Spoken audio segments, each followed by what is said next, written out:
Hello everyone, today I'm back since this episode has to do with love and whatnot. Finally got those stupid pheromones or whatever out of my system, so I shouldn't fall in love again.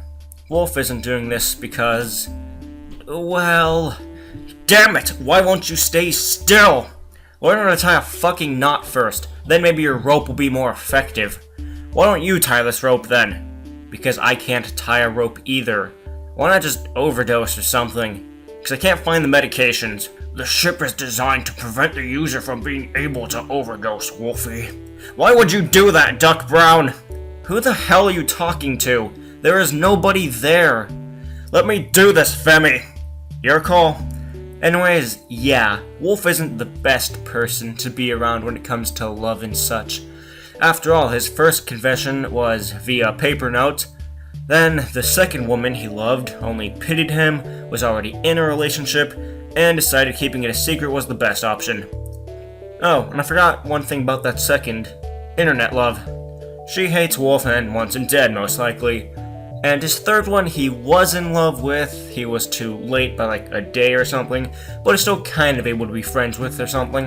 Anyways, enough about the funniest joke that is known as Wolf's love life, here is the perfect pair.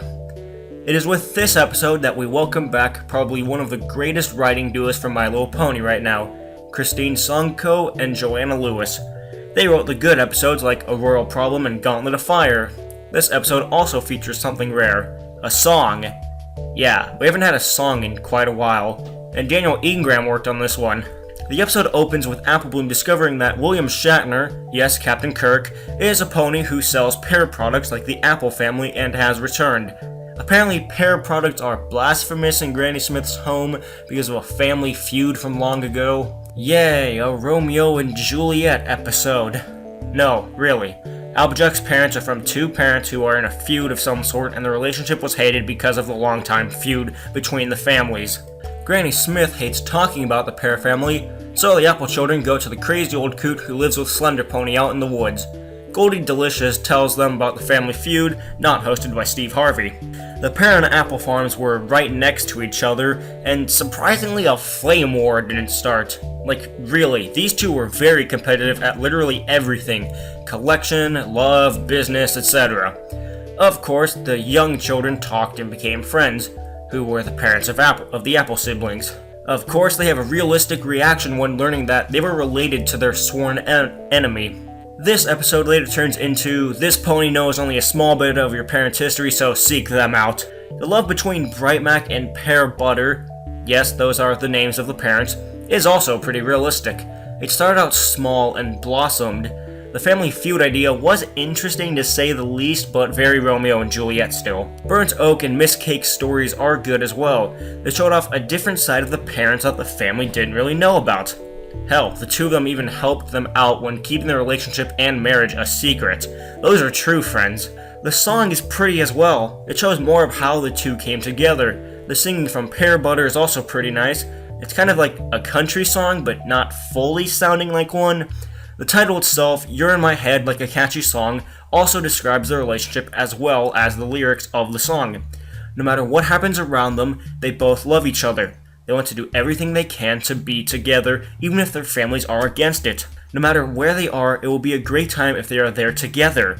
Like she says, on a prickly path that goes on for miles, you're the only one who makes it all worthwhile. The Pear family later wants to move to Vancouver because of opportunity and wanting to get away. Once again, a realistic subject. When a person moves away, both of the partners are hurting but are afraid they can't do much about it. After all, they both work in a family-run business and would be hated if they decided to go against the family decision. To fix the problem, Bright Mac had Mare help marry them.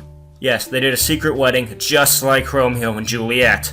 Buttercup wants to stay because the Apple family is technically her family now, or at least a part of it.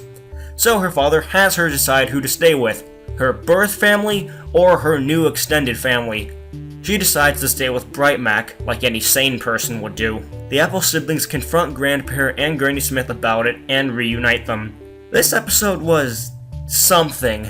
Despite it being a Romeo and Juliet repeat, it was still sad and sweet.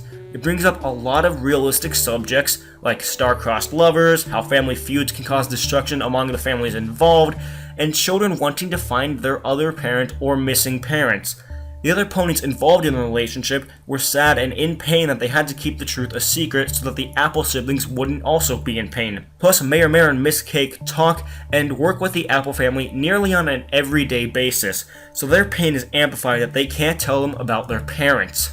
Going back to the song, it was great, not just because Daniel Ingram worked on it though. The transition into the song was well thought out. It was a gift for their anniversary of the parents' meeting.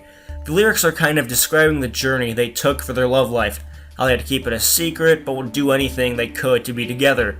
The time they spend together is the best and they are the best parts of each other's life. Wolf knew something like it with the second girl. He loved her with his heart, but she didn't feel the same way, since, she was in a relationship with someone else.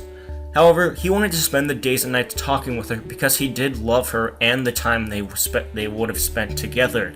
He didn't know it was out of pity. Wolf genuinely loved her. Every moment away from her was painful and agonizing. Thinking about her would cause him pain because he didn't know if she loved him back or not. When he found out, he couldn't handle it and is still a bit confused today. Though now he's just trying to forget about her and her fiancé. Congratulations on your future marriage, by the way. The secret wedding in the episode was also a great scene. Visually, it was beautiful, but the reasoning for it was also beautiful. Knowing it could be the last time they'd see each other, Bright Mac wanted to show her his true feelings, so proposing was the best thing to do. When Buttercup's father learned, she was torn. She loved Bright Mac, but also her Pear family. She didn't want to leave her family, but it was what she had to do in order to be happy. That must have been painful for her, knowing that her father just left her, later regretting his decision and causing him to actually go back to Ponyville to apologize, even though he didn't seem to have the strength of it near the beginning of the episode. This is a first for the MLP reviews on this channel, but this episode is a solid 10 out of 10. It was essentially perfect. The emotions, the writing, the characters, the visuals, and especially the song, all of it worked together and none of it really felt slow. Learning about this secret was an emotional roller coaster, and Wolf felt like he was with them on this painful journey between all the characters.